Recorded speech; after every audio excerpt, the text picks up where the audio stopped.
Hello everyone, welcome back to the channel. In this video, I'm going to create a quick in-depth review about this AI contract lifecycle management tools called Legitt.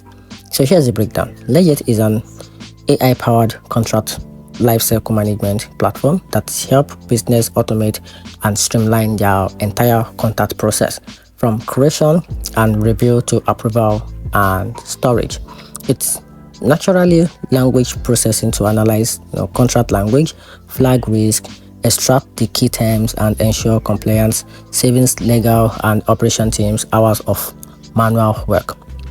For teams dealing with a lot of agreement, Legitt AI centralized workflow, improve visibility, and reduce the bottleneck to contract approve. That said, while Legitt AI excel at speeding up contract analysis and workflow automation, its AI suggestion still benefit from human review to catch the nuisance legal risk or the business-specific clauses.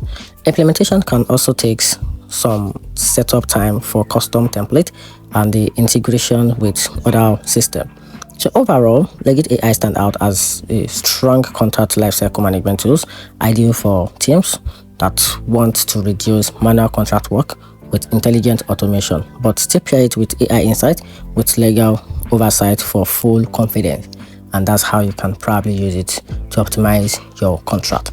And that's it. Hope you find the video helpful. Give it a do, turn on the notification button, and make sure you subscribe for more review. And that's it.